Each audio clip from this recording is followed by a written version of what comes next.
Seja bem-vindo, amigo ligado no canal do Audiência Carioca, aqui também no YouTube, nesse período de quarentena. Eu aqui na minha casa, o Fábio lá na casa dele. Mas antes, olha, se você não se inscreveu aqui no nosso canal, aperta o botãozinho vermelho que está aqui embaixo e já se inscreve para você ficar sabendo de tudo que acontece aqui no canal do Audiência Carioca. Fábio Ramalho, é um prazer conversar com você, Fábio. Muito obrigado por ter aceitado aqui o convite da Audiência Carioca. Imagina, Edu, é um prazer muito grande estar com vocês aí também. Sempre muito importante, divulgando o trabalho da gente e a gente divulgando aí um pouquinho do que houve também, do que a gente acompanha na Audiência Carioca, que está sempre bombando, diga-se de passagem. Obrigado, Fábio. Fábio, como é que está sendo esse período da quarentena para você? Você que faz um quadro aí, são 3 quadros hoje na Record TV, tendo que ficar em casa. Como é que tem sido esses dias para você, tanto no trabalho quanto na sua vida pessoal? Cara, eu acho que está sendo praticamente para todo mundo, né? Meio angustiante.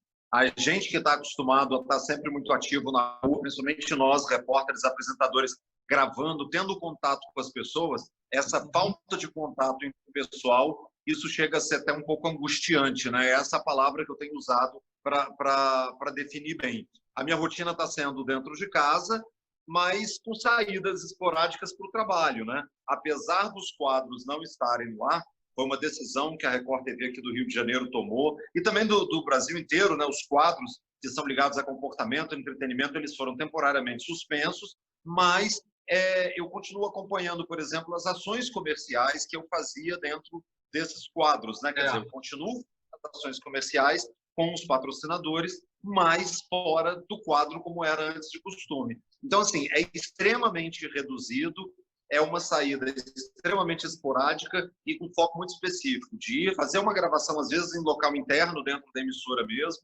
fazer edição e, logo em seguida, voltar para casa. Mas é o jeito, né, Edu? A gente não tem como fugir disso. Ou é isso, ou é a gente enfrentar essa doença de uma outra forma. Recentemente, eu peguei um Uber, que eu estava conversando com ele, e ele estava reclamando dessa coisa de ficar em casa, e eu disse para ele, olha, a gente tem que fazer uma escolha. Ou a gente passa por isso com menos mortes, mesmo com essa sensação de que a quarentena está muito larga, ou a gente passa isso de uma forma mais rápida, mas tendo mais perdas. O que você prefere? E aí ele caiu a ficha, que ele viu, não, realmente o melhor agora é ficar em casa mesmo. Mas é difícil para algumas categorias que precisam estar saindo e que o lucro cessou de uma hora para outra, eu consigo entender que é mais angustiante até do que para mim. Com certeza. Mas, Fábio, você é muito criativo, né? A gente tem visto aí no seu Instagram, por exemplo, que você tem tentado o TikTok, por exemplo, que é uma grande novidade. Eu confesso que eu tenho muita dificuldade, não consegui entender ainda como funciona o TikTok. Tati, quero testar se esse negócio do TikTok é verdade, se tem gente desocupada para isso. Vamos lá? O nome dela é... Jennifer! Sempre tem um desocupado. Olha, essa ideia do TikTok, ela é muito boa. E eu vou te confessar também, eu também tinha essa dificuldade de entender um pouquinho o que era o TikTok. Essas coisas das redes sociais, elas avançam muito rápido. Enquanto a gente está acostumado com o Instagram, que é aquela coisa do mundo perfeito, a luz perfeita, a foto bem editada, o TikTok ele veio para quebrar um pouco isso. Ele tem uma característica de mostrar mais, bem Nelson Rodrigues, assim, a vida como ela é. Então, o TikTok, ele tem o objetivo de, em vídeos curtos, ele mostrar mais o cotidiano das pessoas, às vezes com um tom até meio tosco, né? Você vai gravar, por exemplo, você quer interpretar um diálogo de uma pessoa com o namorado, com a namorada, com o marido, com a esposa. Você não procura uma ambientação tão perfeita ou um figurino tão perfeito. Você vai botar uma peruca, um óculos. Você bota uma camisa na cabeça, uma toalha. E isso ganhou o público de uma forma tão grande que as pessoas começaram a se ver mais a vida real como ela é dentro do TikTok. E eu vou dizer até mais, essa rede cresceu tanto, Edu, ela cresceu tanto por causa justamente aqui no Brasil da quarentena. Ela já vinha crescendo, né? Para você ter uma ideia, foram 750 milhões de downloads até junho deste ano, né? De junho do ano passado para junho desse ano.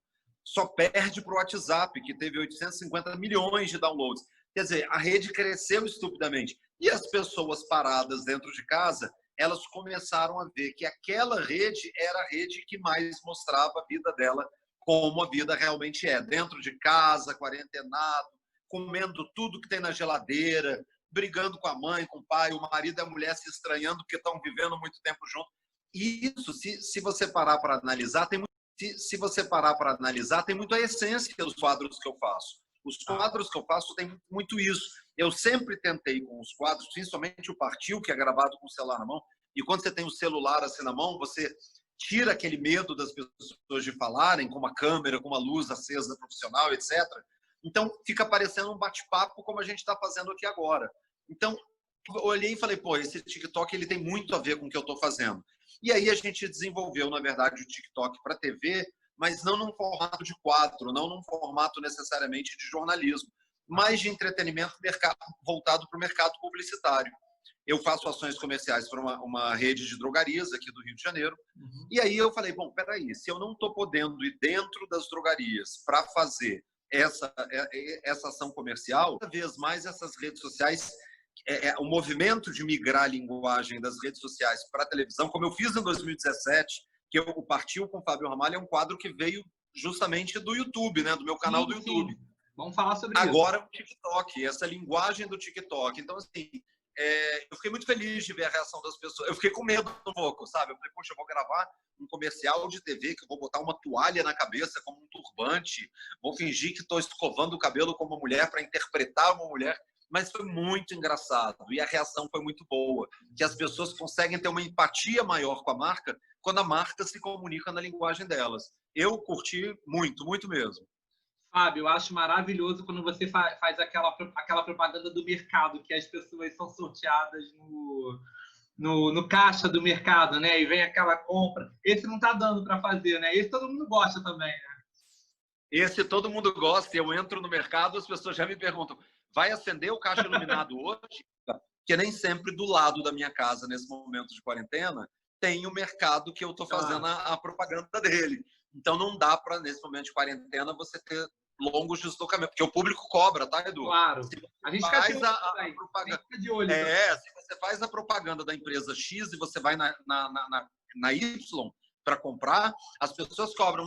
Você faz a propaganda do concorrente. Mas hoje, nesse momento de quarentena, a gente não tem muita escolha. Então acontece muito isso. E é legal, né? Mas também está parado. Essa ação comercial ela está parada porque não está dando para fazer, porque senão você acaba levando as pessoas para o supermercado e as pessoas gostam, as pessoas vão. O Tino Júnior anunciava no programa, no Balanço Geral aqui do Rio de Janeiro, que eu ia estar no dia seguinte no mercado. Então, ia gente para tirar foto, ia gente para tentar participar da promoção e ser a sorteada no momento. Até a gente que queria falar, tem um buraco na minha rua, me ajuda a resolver. Se a gente fizer isso agora, a gente vai acabar incentivando as pessoas a irem para a rua. Então, por enquanto, essa ação está parada. Beleza, beleza. Vamos falar da sua carreira um pouquinho agora, o Fábio? Né? São 19 anos de Record TV, não é isso? Entre Brasília, Rio de Janeiro e São Paulo, não é isso? Isso mesmo. Eu comecei, na verdade, em Brasília, não foi nem como repórter, nem como apresentador, né? Eu já apresentava um jornal local em Brasília, na antiga TV Brasília. Na época era TV Manchete, mas ainda chama TV Brasília. E aí, chegou um momento que eu senti que ali eu não tinha mais para onde crescer. E me fizeram uma proposta de ir para a Record. Só que era para ser produtor. E aí todo mundo falou, você é maluco, você está na televisão, você está no vídeo. Todo mundo quer estar aí no vídeo, você vai sair do vídeo.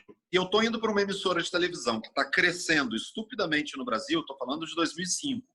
Não acredito que lá não vai ter uma possibilidade de que eu também faça vídeo e que as coisas aconteçam. E aí comecei no Fala Brasil, né, que é o programa da manhã que todo mundo hoje em dia conhece. Na época estava começando, era uma coisa embrionária.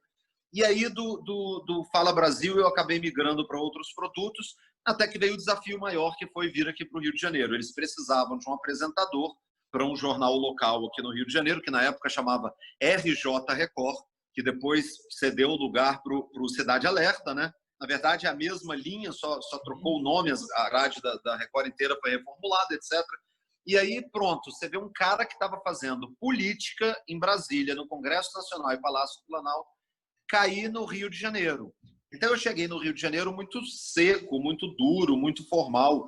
E aí, eu fui conhecendo um pouco mais do universo carioca e eu comecei a descobrir que, mesmo sem puxar o S, eu me sentia parte dessa realidade aqui, sabe? Essa ginga que o carioca tem. Você parece carioca, Fábio. Isso que eu ia te falar. Porque já está tanto tempo aqui, parece que você não é. Eu me sinto muito mais cara de Brasília, né?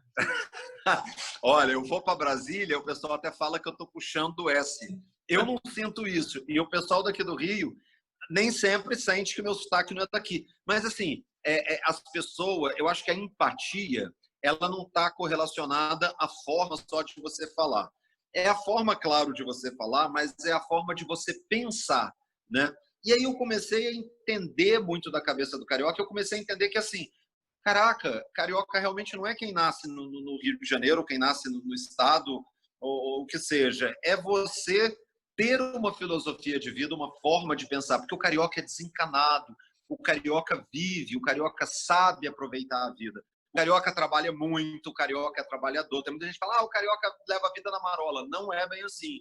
Mas o carioca sabe aproveitar. E eu me senti muito carioca. Então, assim, sabe aquela coisa, caiu feito uma luva? Foi isso. Aí eu comecei a me soltar, Edu. Aí eu comecei a fazer comentários engraçados no jornal, eu comecei a brincar, eu comecei a dar uma pitada de mau humor. Logo a Record percebeu isso, tirou a bancada do telejornal, eu comecei a apresentar o jornal em pé. E aí começou uma grande evolução para o que a gente vê hoje no jornalismo da própria rede, né? De você desengessar, né? As emissoras concorrentes começaram a correr atrás do prejuízo.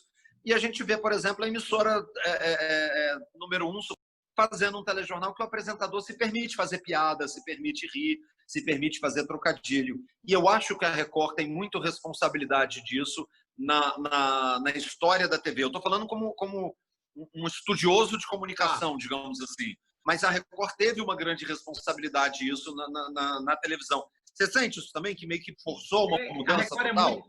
A Record é muito popular, não é? Ela é muito popular e ela tenta se aproximar. Eu vejo isso já aqui no Rio de Janeiro, desde a época do Wagner Montes, especialmente, em que até o próprio jornal da Globo, o RJTV, que é o principal jornal local da Globo, teve que se adequar na forma Globo de ser, daquela maneira de caminhar, de conversar, de ter uma Suzana Naspolini ali, que eu acho ela a cara da Record, por exemplo, de conversar com o público.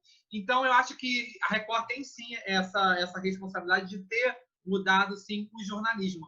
Mas eu queria falar de você, Fábio, porque, assim, eu vejo 2 Fábios Ramalhos nas passagens pela Record. Um que foi até lá, 2015, e esse novo Fábio Ramalho.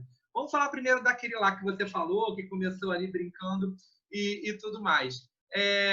Você não tinha barba, né? Tinha um outro até estilo visual.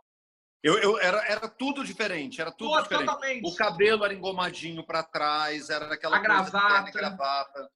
Porque a gente ainda vinha dessa premissa que a linguagem corporal ela era uma coisa que tinha que ser inflexível. Imagina você, na minha época de faculdade, você é um menino do meu lado, você é um garoto, eu tenho até barba branca, mas eu estou brincando, mas você deve lembrar disso. Existia uma época que tinha emissora de TV que não aceitava quem tinha sotaque. Você não podia ter um sotaque nordestino no ar. Era uma coisa assim que você falava, nossa, tem que pasteurizar o brasileiro para assistir televisão. E quando isso foi quebrado, você começou a perceber que as pessoas começaram a se ver na televisão. As pessoas começaram a ver o sotaque gaúcho, o sotaque nordestino, o gostoso do mineirês, o ai, sendo falado na televisão. E isso deu uma ginga para a TV totalmente diferente. E, Edu, vou te dizer até mais. Se hoje a televisão não segue essa tendência, ela está fadada ao desespero, né? Porque as redes sociais, a internet, veio de uma forma avassaladora, tomando conta de tudo. Foi até exatamente por isso que quando a gente teve essa ideia, a Record, na verdade, teve essa ideia de levar essa linguagem de internet para a televisão, e eu também, na época, fiquei receoso, falei, gente, isso funciona bem para o YouTube, mas como será isso para a TV? Foi uma grata surpresa descobrir que tudo funcionou. E a gente tem que estar evoluindo o tempo inteiro, sabe? Aí, Fábio, você participou de um projeto ali, né? Aquele projeto da Record de retomar, de chegar mais próximo da liderança no final da década de 2010 ali. E você participou do Hoje em Dia, né? O Hoje em Dia do Rio de Janeiro, que conseguiu grandes resultados na ocasião, e depois já acabou não sendo continuado, porque a emissora fez alguns ajustes, você acabou até indo para São Paulo logo depois. E conta um pouquinho como foi aquela experiência de pegar naquela época já um sucesso consolidado, Hoje em Dia, e tentar transformar aquilo no linguajar da Praça Carioca. Era uma coisa muito bacana que eu dizia que era o puxadinho do hoje em dia no Rio de Janeiro, era o nosso puxadinho carioca. E as pessoas perguntam, mas por que o puxadinho? Eu falava, porque na comunidade, assim, você mora a família, aí a filha casou, faz um puxadinho, ela mora ali com o noivo, faz um outro puxadinho, vai puxando ali, vai puxando aqui, vai aumentando a casa. E isso que a gente fez aqui no Rio nada mais era do que um aumento um pouquinho, né, do terreno de abrangência do hoje em dia, que era só em rede, e naquele momento eles abriram. Eram poucas praças que tinham os hoje em dias, né, vamos dizer assim, regionais. Era Rio de Janeiro, era Salvador, era Belo Horizonte, acho que Porto Alegre, se eu não me engano, também teve. E era uma responsabilidade. Praças da Record são muito fortes, né? A Record é muito forte. As praças mais fortes. Exatamente isso. E era uma grande responsabilidade, porque você, por mais que você estivesse numa praça forte, você não necessariamente tinha a garantia que você ia bombar como bombava o programa hoje em dia. Um programa consolidado há tanto tempo na grade da Record, né? E, para nossa surpresa, mais uma vez, a minha teoria se comprovava agora televisivamente, né? O Carioca começou a se ver quando a gente se falava e falava com a ginga do Carioca. E aí, isso não foi nada forçado, sabe, Edu? Foi uma coisa muito sadia, muito gostosa de fazer, porque eu não estava ali tentando interpretar um carioca. Eu estava ali falando do jeito que eu via as pessoas falando e que, como eu falava, eu era melhor entendido, sabe? Então, assim, essa interação com o Rio de Janeiro é uma coisa tão maluca que tem muita gente que até hoje eu falo, eu sou de Brasília, eu não sou carioca. As pessoas, não é possível, não acredito. Eu falo, não, eu nasci em Brasília. Eu sou do Cerrado, eu sou do Planalto Central. E as pessoas têm dificuldade de acreditar. E olha, isso é tão entranhado até na emissora, que recentemente eu estive em São Paulo com uma coletiva da grade da Record, quando a Record fez uma mudança aos domingos. Domingo e quando entrava, exatamente, Domingo Talks, e quando entrava parte do Rio de Janeiro, a pessoa que aparecia na imagem era eu. Então até o pessoal brincou aqui no Rio, que falou assim, olha, você é a referência carioca na rede quando o assunto é entretenimento. E eu falei, meu Deus, nem carioca eu sou. Mas depois eu refiz esse pensamento, eu parei para pensar assim, eu sou muito privilegiado, porque Deus me fez carioca sem nem ter precisado nascer no Rio de Janeiro. Então eu carrego isso para onde eu for, eu acho que eu vou. Eu não sei, vai que amanhã eu não estou mais no Rio de Janeiro, mas você pode ter certeza que, assim, para cá eu volto. Se o trabalho me tirar daqui por algum motivo, como já me levou para São Paulo, é aqui que eu quero passar meus últimos dias, porque eu sou apaixonado por esse lugar, cara. O carioca é uma alma, né? Uma identidade, é mais do que nascer aqui, né? É ter esse espírito diário. Agora, ainda nessa época do hoje em dia, você acabou participando ali meio que sem querer de um episódio que é lembrado até hoje, né? Que foi a falsa morte do Amin Kader, né? Eu sabia que você ia falar disso. Não tem como falar do hoje em dia do Rio sem lembrar aquilo. E foi muito engraçado, porque além de você ter entrado ali no ar para conversar no dia, a notícia que tinha chegado para você, você também depois entrou mais tarde dentro do Cidade Alerta, que o Datena estava na Record na época, para conversar. Você acaba encontrando junto com a Mariana, não foi? O Amin Kader. Foi. Como é que foi aquele dia, Fábio? Você lida bem com essa história ou você fica chateado? Não, eu lido extremamente bem com essa história, porque foi uma história que eu acho que virou um case jornalístico no nosso país. Eu acho que foi mudou a primeiro fake news. Eu acho que foi o primeiro fake news do Brasil, foi o caso do Amin Kader. Eu acho que foi. Exatamente. E uma fake news que até hoje pairou uma dúvida no ar de onde veio. Porque, veja você, uma fake news que você lança... Hoje em dia, as redações acabaram ficando muito mais preparadas, menos permeáveis a esse tipo de fake news, graças a situações como essa que aconteceram. Então, em algum momento, alguma coisa tem que acontecer para que esse estupim seja dado. E foi uma coisa que, na época, foi trágica e depois virou uma coisa engraçada, a gente noticiar a morte do Amin Kader. Foi muito complicado para a gente, porque o Amin Kader, ele fazia parte, né, do nosso puxadinho carioca do hoje em dia do Rio de Janeiro. E quando a gente entrou no ar, a gente já tinha informação de que ele havia falecido, mas até então essa informação não era confirmada. Tá? Então nós entramos no estúdio, eu e a Mariana Leão, e continuamos, seguimos a apresentação do programa, iniciamos, continuamos, etc., a apresentação, normalmente esperando um ok. Foi quando essa confirmação, ela não veio nem do Rio de Janeiro, ela veio de São Paulo. Quer dizer, claro que a informação nessa hora já estava circulando, já tinham informações que eram dadas por pessoas muito próximas a ele, pessoas... Olha, eu vou dizer para você uma coisa, Edu, era uma coisa assim que tinha duas opções. Ou a história era 100% verdadeira, ou a história tinha sido criada ou pelo Amin Kader, ou pelo David Brasil, ou por alguém da família dele. Sim. Com o tempo, a gente desistiu de apurar quem fez o quê. A nossa maior preocupação era saber se era verdade ou não, porque a gente estava tratando da perda de um colega.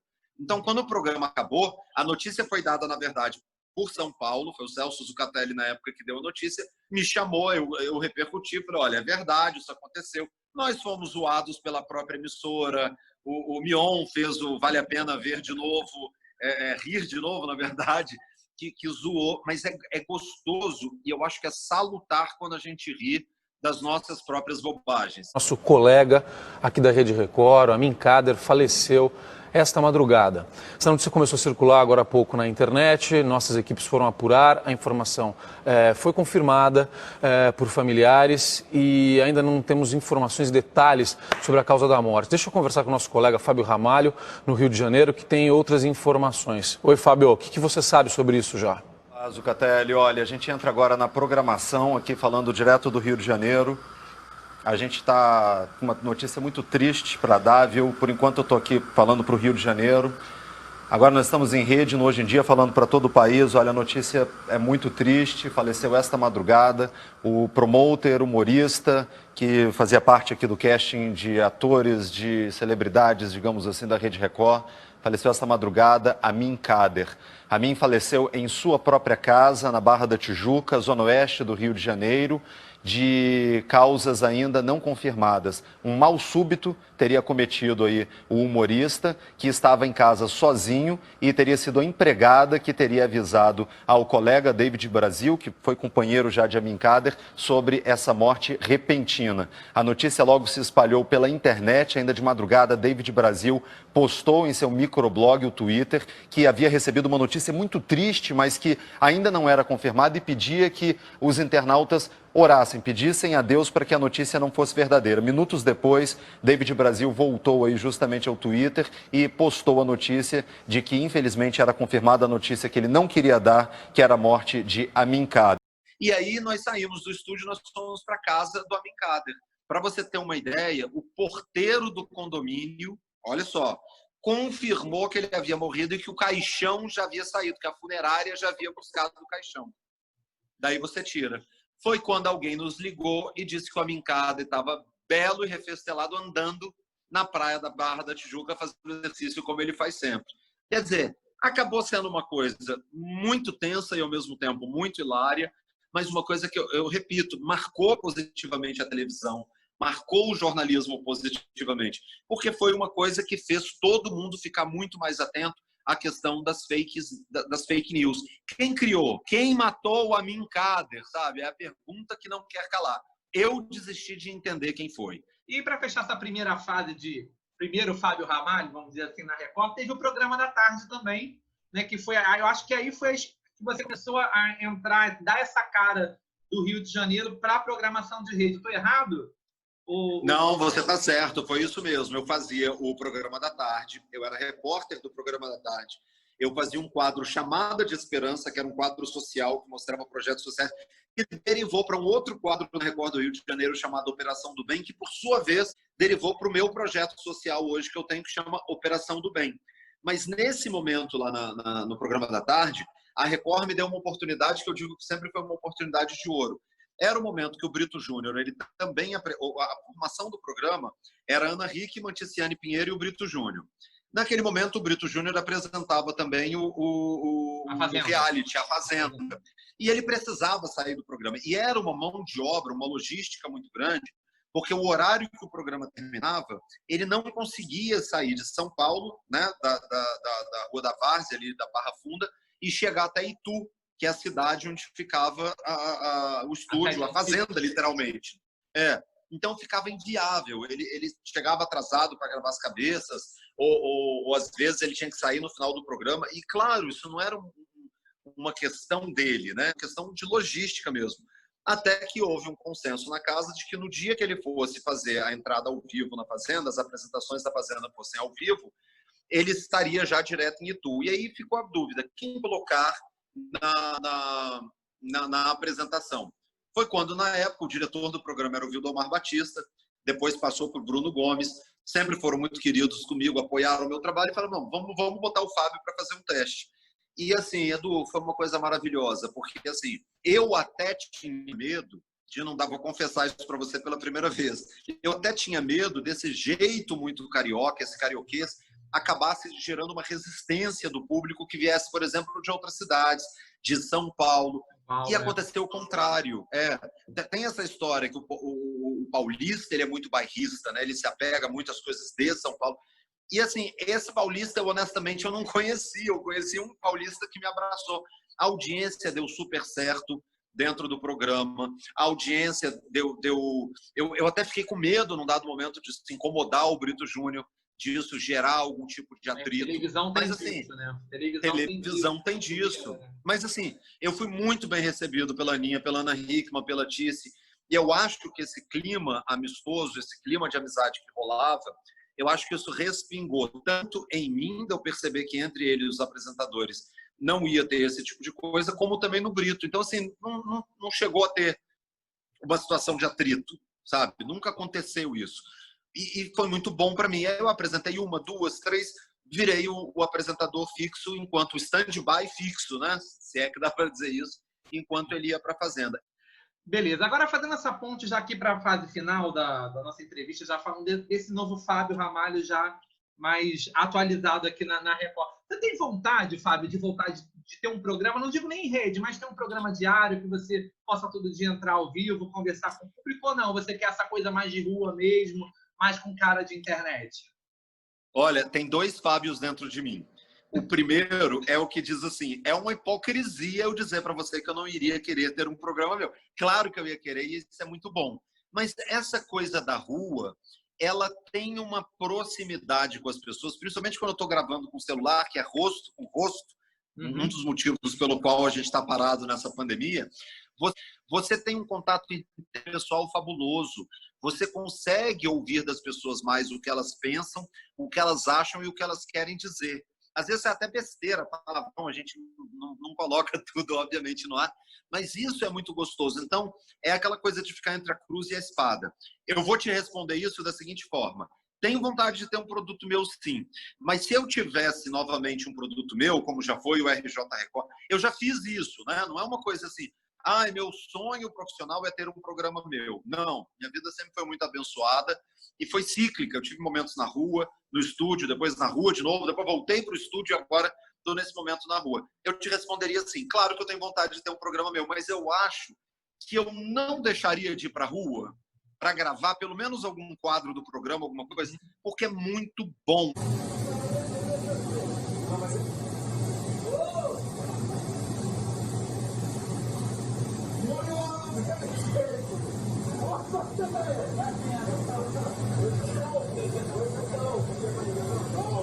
Sabe por quê? A minha premissa máxima é assim, Edu. Quem me assiste é quem paga meu salário. Então, meu chefe não é a Record. A Record é o empregador, é com quem eu estabeleço um vínculo empregatício. Agora, quem paga meu salário mesmo é quem está assistindo. Com certeza. Essa é a visão que muita gente deveria ter na televisão também.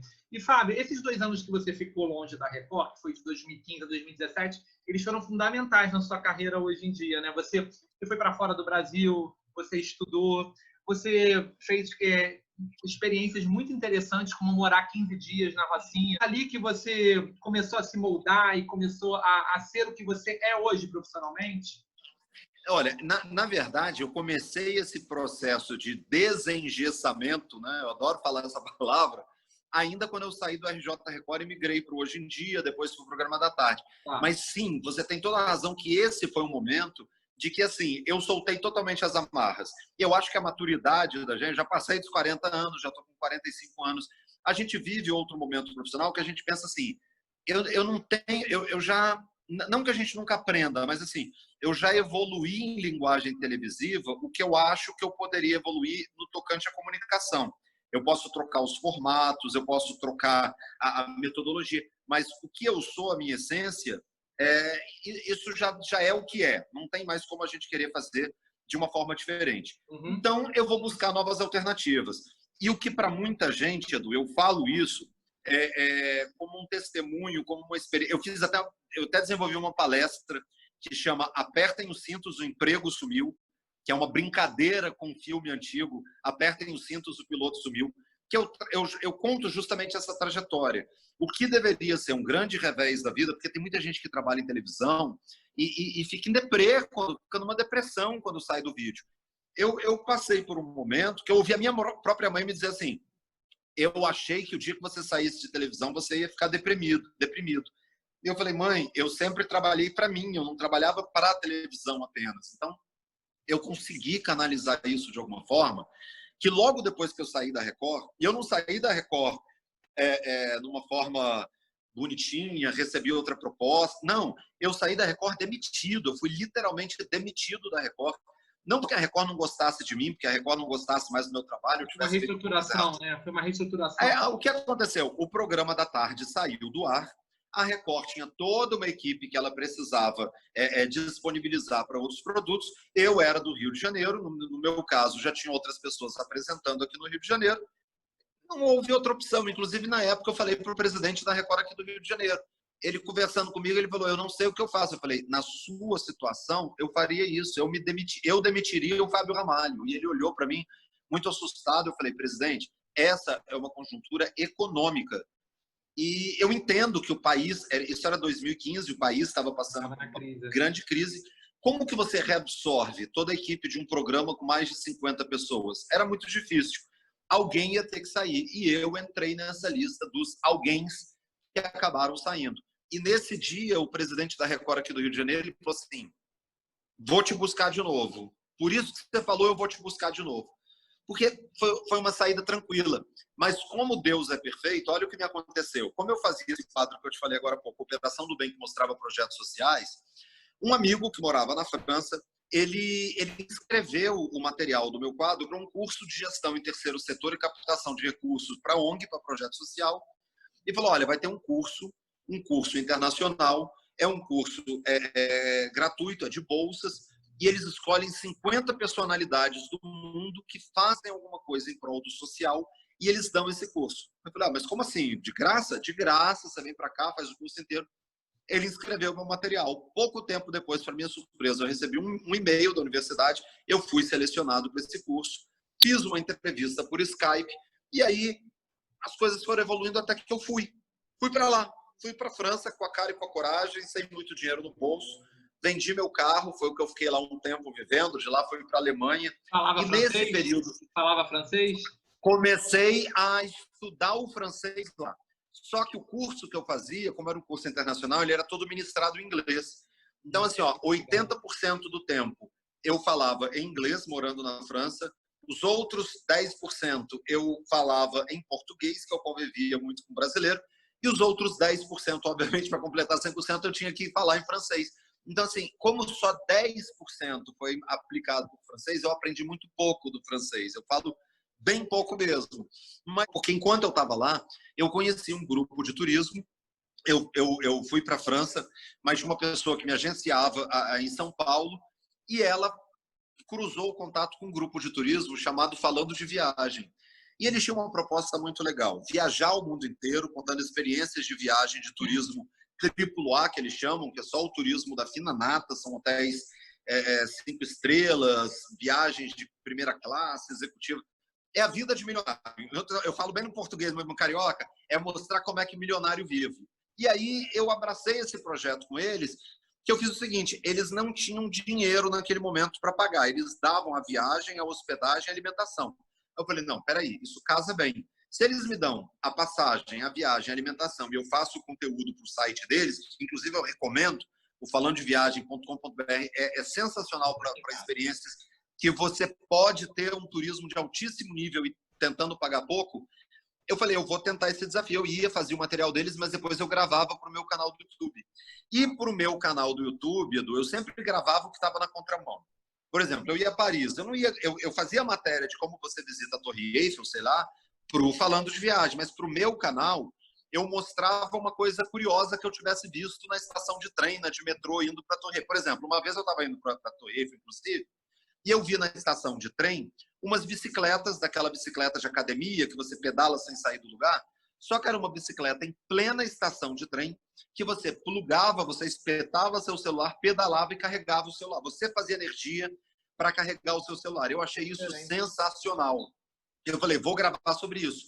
E fiz um vídeo, uma micro-reportagem para o meu YouTube, contando isso, porque isso era uma forma que o governo francês criava das pessoas fazerem exercício, principalmente no inverno, né, que as pessoas tinham mais preguicinha, sei lá, ir para academia, ir para o parque.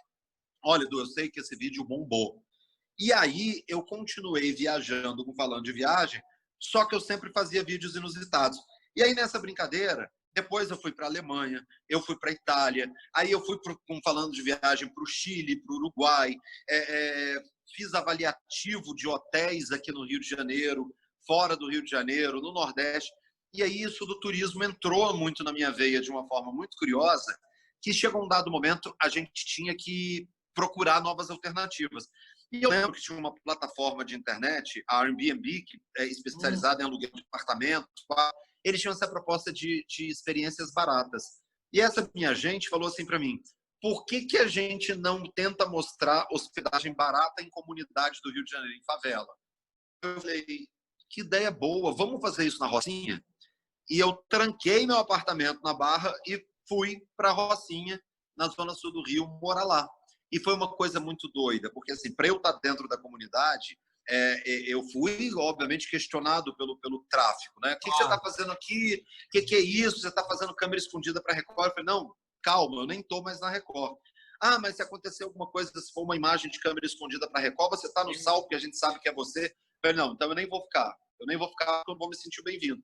Como que eu vou me responsabilizar pelo que uma emissora de televisão, um lastro mundial que a Record tem, vai colocar no ar, sendo que eu nem estou mais lá 1 ano e meio? Ah, você não está mais lá? Não, não.